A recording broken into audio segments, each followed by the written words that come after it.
Bryony, could you tell me what your plans are for the long weekend? Oh, hi, Debbie. I hope you're having a nice day. Did you hear from Jason about our plans for this weekend? He was going to mention it to you at some point. I know the Sunday is Jason's dad's birthday, so I suggested we come over that day. We can bring a present and some things for a barbecue if it's convenient. Oh, were you intending to come over as well? Definitely. I think Jason told Marcus that on the phone. Didn't you get the message? If you already have plans, we could come another day. I see. You've already told my husband that you'll be coming over. I suppose there's nothing we can do about it now then. I was going to say that there's no need for you both to come. I'd be perfectly happy for you to stay at home or go and do something else you'd like to do. I wouldn't want to miss the celebrations, though. It's a big birthday for your husband, isn't it? Jason said he'll be 60. That's a big deal. I hope you don't think I'd rather be out shopping or something. No, that's not what I mean. If you weren't so dense, you'd understand that I mean I'd rather celebrate such an important occasion with my family. Don't you think I count as family? Jason and I have been married for over 2 years now. You really are very absent-minded and sloppy. A daughter-in-law should try to think of her husband's family above all other considerations. How can you be so thoughtless towards me? Now that you've told my husband you'll come, I can't exactly tell you to stay away, because then I'll look like the villain. But from now on, I'd like you to think more carefully about where you stand before you decide to invite yourself to any family occasions. Okay. I'll try not to make the same mistake in the future. Please do so. Hey, babe. I just finished work. I'm just about to set off home. Do you want me to stop at the store or anything? Hey, Jason. How was your day? I hope you're not too tired. No, we don't need anything. Thanks. It was okay. Nothing special. I'm going to stop off quickly in town anyway to see if that new deli has the scotch my dad likes. I was thinking of getting him a bottle for his birthday. Oh, that's a good idea. I'm sure he'll appreciate it. Okay, let me know when you're done and I'll start getting your dinner ready. Are you feeling okay, Bri? What do you mean? I don't know. You just seem kind of down. You usually send way more exclamation marks, and you haven't sent any selfies or posted to your story at all today. You usually have a cute kitten video to share at least. If you don't post anything at all, I'm going to get worried about you. Really? Am I that predictable? Don't say predictable. Say reliable. It's part of my break routine to check out your socials and see what you got up to after work. Sorry, I guess. I didn't have a great afternoon, so I was too bummed to post anything on my way home from work. What happened in the afternoon to upset you? Don't tell me it was my mom. Did she say something weird again? How did you guess that? I just assumed that would be it. There's nothing that bothers you quite as much as my mom being mean. It's becoming a pretty regular thing. And it doesn't seem to matter how much my dad and I talk to her about it, she doesn't really listen to us. I swear she has absolutely no interest in understanding how much effort you put into the relationship with her. It's like she doesn't even recognize that you have feelings. Did she say something about the weekend? Is there something wrong with your plan? I guess she probably didn't want to clean up after a barbecue. I can tell her we'll just bring stuff for a potluck if that's the problem. It's not about the barbecue. You don't have to go if you don't want to. I'm not going to force you to hang out with her if it makes you uncomfortable. But it's your dad's birthday and he's always so kind to me. I don't want to miss it just because of your mom. It wouldn't make me uncomfortable if she could just keep some of her opinions about me to herself. Yeah, I get that. I'm sorry. When I get home, you can tell me everything she said, okay? Yeah, okay. Thanks, honey. I actually have something else I want to discuss with you when I get home. It's something my dad has been asking for my advice about. Your dad is asking for advice? Are you sure it's something you can talk to me about? Yeah, he asked me to get your opinion, actually. Oh, sure. That's okay then. It sounds important. Yeah, I'll tell you all about it when I get home. I won't be long. Okay. See you soon.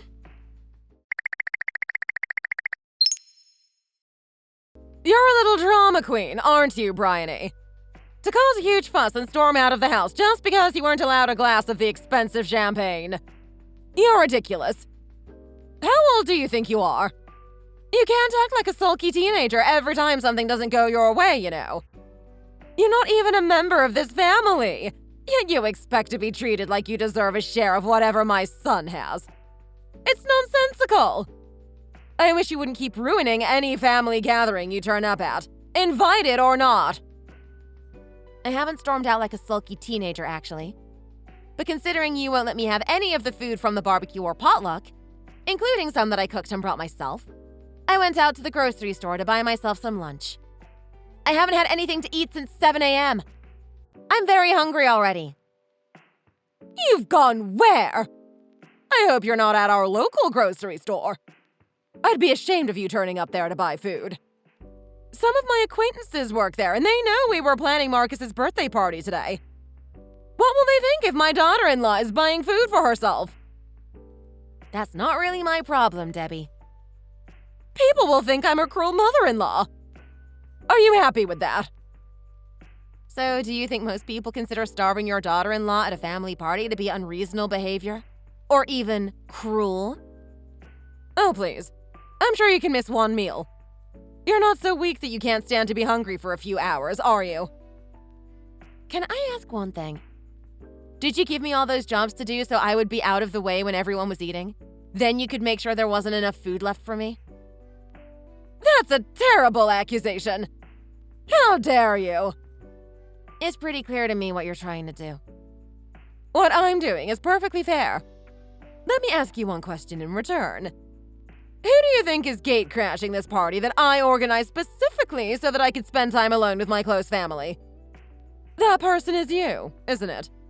The one who always insists on being involved and invited where she isn't wanted. You've expressed these sentiments before, Debbie. I don't think I need to hear it again. You and I are complete strangers. I have no obligation to you. You're only a daughter-in-law. I'm not going to spend money on someone who's nothing more than a stranger to me.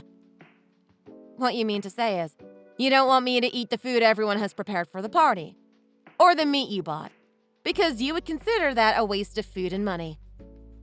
Do I have that right? That's exactly what I mean. Oh, now I completely understand. You mean that in your opinion, a daughter-in-law doesn't count as a member of the family? Obviously. You've got your own family, don't you? If you don't like my way of doing things, perhaps you should go back to your parents and leave me and my family alone. I honestly don't care what you do with yourself as long as you don't get in the way of my family. And don't try to muscle in where you don't belong. Like I said, you're basically a stranger to me. That's how you should expect to be treated. Okay, I'm fine with that. Let's be strangers. Excuse me. What do you mean by that? Well, Debbie, I guess I should call you Mrs. Richards, shouldn't I? I think I'll do as you seem to want and head back to my parents' house. You clearly don't want me to be a part of your family. Do you really mean that? I brought my overnight bag with me and it's still in the car, so I don't think there's anything at your place that I need to go back for. This is very sudden. You can't just decide these things without discussing it with me first. You've made it clear this is exactly what you want, so I don't see the need to discuss anything with you. I'll arrange to have my things picked up from Jason's house as soon as possible. Wait, have you spoken to Jason about this? I think you ought to give it some thought first. Goodbye, Mrs. Richards.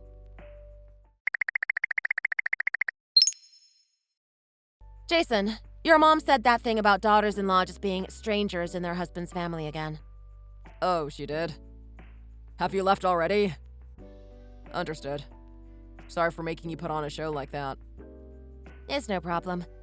This is all happening so that your mom can finally learn how to act towards other people, isn't it? I think this is something that's really important for the family. We all need to work together for it to be a success, so I don't mind doing my part. And this is going to make life so much better for both of us, isn't it? I think it'll be worth it. Me too. I know it's a pain, but just hang in there for a little bit longer, okay? I'll see you soon. It's okay, sweetie. I'll go ahead and get started on the preparations for the next stage. Thanks. I hope it's not too much bother. Let me know if there's anything I can do to help. Safe travels. Love you. Okay, good luck. Love you too.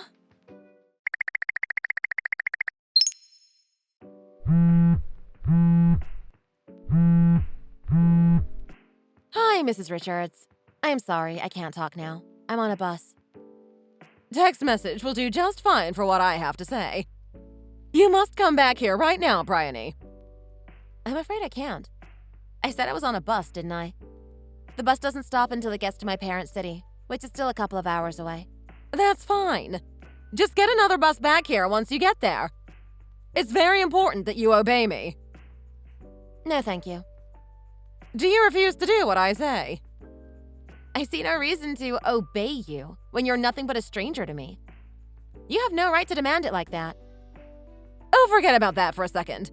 We need you back here as soon as possible. I really don't follow. How can you mean that? First you said I have to leave, and now you say I have to come back. It's extremely confusing, and you're making my life very difficult. But Jason is so angry about all of this. You should come back and get him to calm down. Apparently, he's mad that I would say daughters-in-law are strangers and made you feel like you don't belong. And he's upset that you've left because of what I said. Oh, I see. That's sad. If you think so, why don't you come back here and sort it out? You don't want to make him angrier, do you? I don't think I'm the one making him angry, actually. If he's angry with you, shouldn't you sort it out? He's getting ready to leave. He promised to stay over with you, but he's putting his coat on now. If you just say you'll come back, I'm sure everything will be fine. Just tell us you'll come back here. Say it right now. Can you stop ordering me around? It's not my responsibility to clean up your mess, Mrs. Richards. The reason he's angry isn't because I'm not there. We are perfectly capable of being apart for a few hours. I think it's because of you and what you've said. So you're the only one who can fix this. He's not angry at me, is he? You're the problem. Excuse me! How dare you take that tone with me? I got a nice message from him before saying safe travels, so I don't think he has a problem with me going home to my parents' house. I don't understand. You don't seem to understand a few things. One of them is that I don't take orders from a stranger like you. I listen to my husband and he listens to me. Can you please deal with this situation by yourself? You've caused it. Bryony! Wait. I need your help.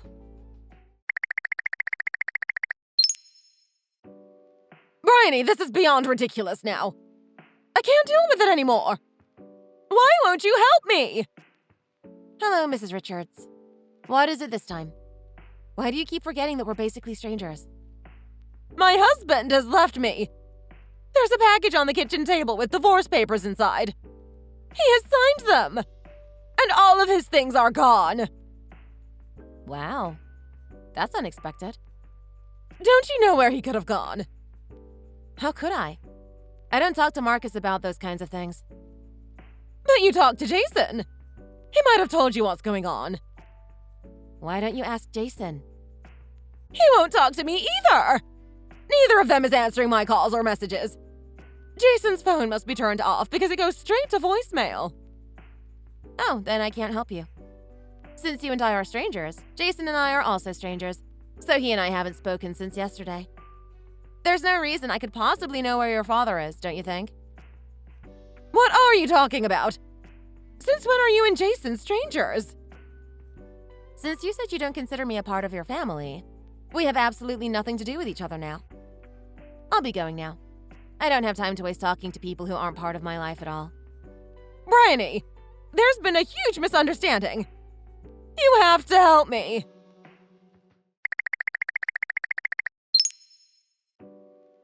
Jason, honey, what's happening?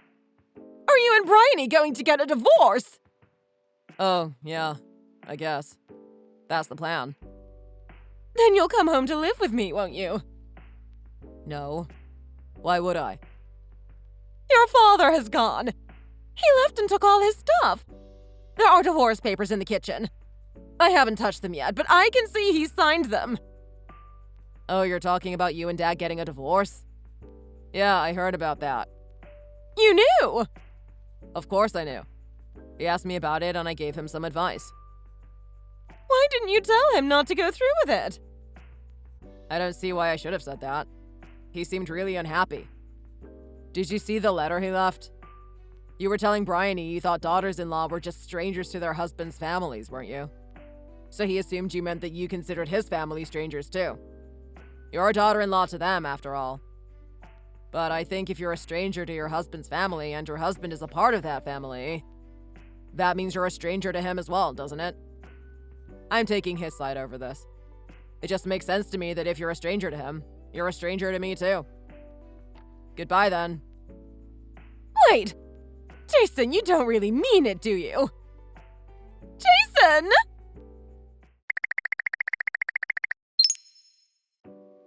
Bryony! This is getting completely out of control! What is happening to me? I finally got in touch with Jason, but he just told me that he was on his father's side and he told me he doesn't want to see me anymore. What do I do? Can't you talk to him for me? I'm sure I don't deserve to be treated like this. Mrs. Richards, I really don't know why you keep contacting me about this. It honestly has nothing to do with me now. You can't mean that. Didn't you ever care about Jason at all? Think what he must be going through to lose his wife and mother all at once like this. Regardless of my feelings, I'm not going to try and find out the whereabouts of a person who has become a stranger to me on behalf of another complete stranger. That would be an invasion of privacy and not something anyone with common sense would do. So I don't know where he is, and I'm not going to ask. But you have to. I can't find him by myself. Like I told you the other day, I don't have anything to say to you now that we have nothing to do with one another. Please leave me alone. Please, Bryony. I need your help. This is goodbye for the very last time, Mrs. Richards.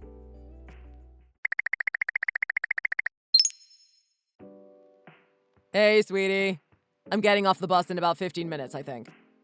Are you coming to meet me? Yeah, my dad and I are driving to pick you up at the bus station. Awesome. Where do you want me to wait? At the south entrance? Yeah, that should be fine. There's a car park there, so we'll park up and wait for you.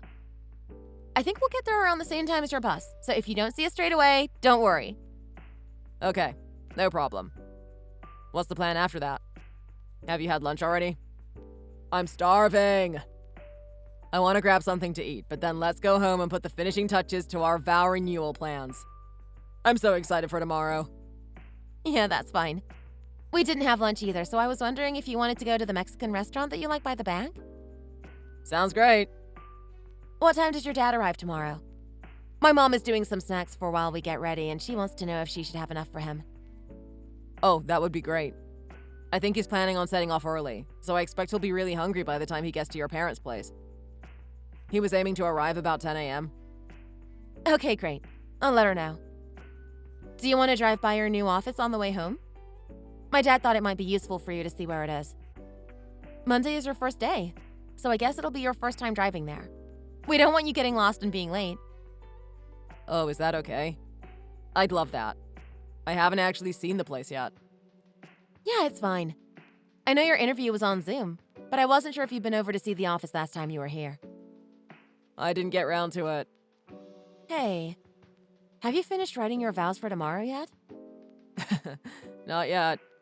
I'm mostly finished, but I was thinking of getting your mom to help me tonight. She might be too busy. My dad might help you, though. Thanks, I'll pass. He says you don't know what you're missing. Did you get everything sorted with the old house? Yeah, everything was fine. I just needed to sign a couple of forms and hand over our keys, basically. I can't wait to get home. See you in a few minutes, babe. Yeah. See you in a minute.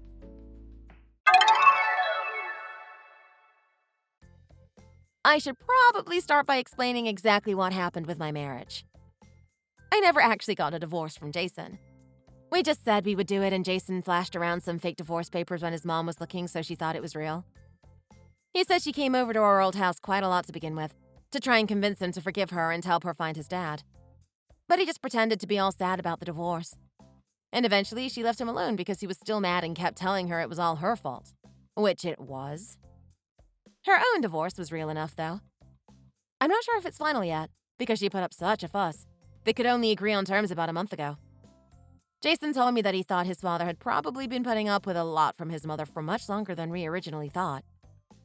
He remembers her being a bit of a tyrant ever since he was young, but as a kid, he never realized how bad it must have been. I think when it was just the three of them, they just sort of lived through it and put up with her. But when she started being cruel to me as well, they finally realized she had to be stopped. That's when my father-in-law decided to get a divorce. After they split up and my father-in-law moved out of the house, I think they just communicated through their lawyers. They sold the house quite quickly and Jason's dad moved into a place in a different city. Jason's mom moved back to the town she grew up in, but I heard she didn't exactly get a warm welcome. I don't think she has any friends left there at all. Because I was staying with my parents while all of this went down, Jason had to travel up to visit me so often. After a few visits, he decided he really liked my parents' city. So we started looking for apartments here, and we finally moved back in together last month. Jason is starting a new job here next week, and this weekend we're having a small ceremony to renew our vows. Maybe after the ceremony, I'll let him know that he's going to be a dad. I can't wait to see his face when he finds out. It's going to be amazing. Thanks for watching. If you enjoyed this video, please hit the like button and subscribe for more content.